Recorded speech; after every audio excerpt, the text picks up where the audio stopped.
इस वक्त एक बड़ी खबर मिल रही है। आईडीएफ के चीफ ऑफ स्टाफ का बयान आया है और आईडीएफ के चीफ ऑफ स्टाफ ने कहा है ये लड़ाई अब निर्णायक मोड़ पर पहुंच चुकी है। अमेरिका ने बहुत सटीक हमले किए हैं, ये आईडीएफ ने कहा है, और लड़ाई अब निर्णायक मोड़ पर पहुंच गई है, ये कहा है आईडीएफ ने।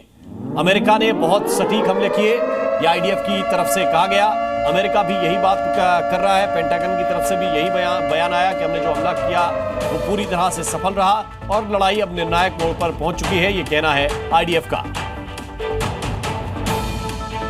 हमारे साथ इस वक्त मेजर जनरल सिवाच हैं, हमारे साथ इस वक्त श्याम कुमार जी हैं और हमारे साथ इस वक्त मयंक चौबे जी भी जुड़ गए हैं, उनके पास भी चलेंगे। लेकिन सबसे पहले मैं श्याम कुमार जी ये समझना चाहता हूं, ये निर्णायक मोड़ का मतलब क्या है? यहां जाकर रुकेंगे, थमेंगे या कुछ और स्ट्राइक करने का इरादा है? निर्णायक मोड से मतलब है साइकोलॉजिकल वॉरफेयर जी। इससे यह मतलब है कि एक साथ चीफ ऑफ स्टाफ अमेरिका के, फिर वहां के जो डिफेंस के चीफ हैं वो, और फिर आईडीएफ के ये चीफ ऑफ स्टाफ, ये सब एक साथ बयान दे रहे हैं बार बार, और मीडिया ये देख रहा है कि बहुत बड़ी जीत हुई है।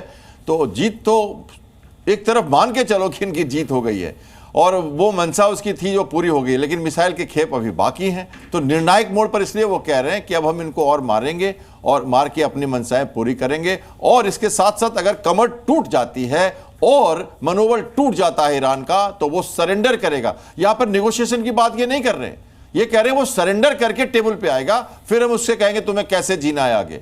ये वहां तक की बातें कर रहे हैं और इसलिए खामनेई को कहते हैं हम नहीं मारेंगे, अभी समय नहीं है, क्योंकि वो चाहते हैं कि बिठा के उसको समझा के और वो हालत कर देना कि दोबारा वो रेडिकलाइजेशन वहां ना चल सके। बात वो निर्णायक मोड की वो कर रहे हैं। वो ये नहीं कर रहे हैं कि हम तुम्हें मार मार के ठीक कर देंगे। नहीं, इतने बड़े देश को ठीक कैसे करोगे? 95 लाख, 9.55 करोड़, 10 गुना स्ट्रेटेजिकली ज्योग्राफिकल लोकेशन, दोनों में 10 गुना का फर्क है। ये सब तो नहीं हो सकता। बुट्स ऑन ग्राउंड हो नहीं रहा, डिस्टेंट वेपन से लड़ाई हो रही है। मसल फ्लेक्सिंग, चारों तरफ से घेरना, मनोबल तोड़ना और कहना कि तुम सरेंडर करो, फिर बात करेंगे टेबल पर आके।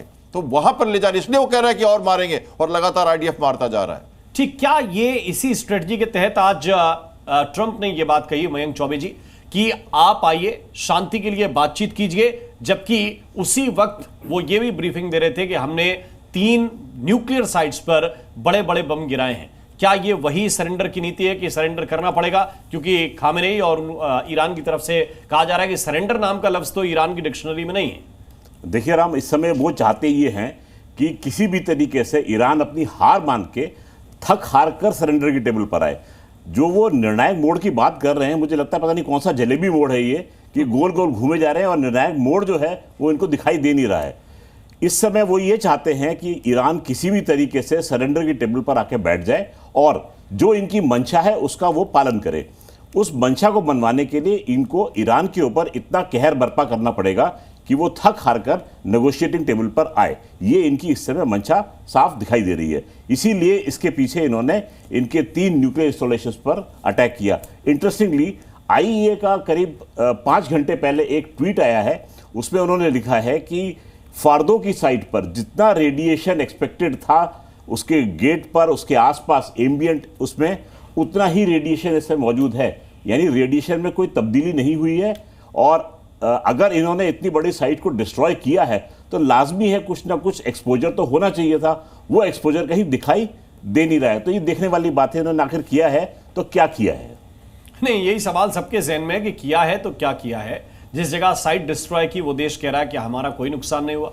जिस जगह इंपैक्ट चीजों का हुआ है वहां पर खुद जैसे आपने बताया कि एजेंसी कह रही कि कोई रेडिएशन नहीं हुआ। तो फिर किया क्या है, ये सबके जहन में एक सवाल है। Z News.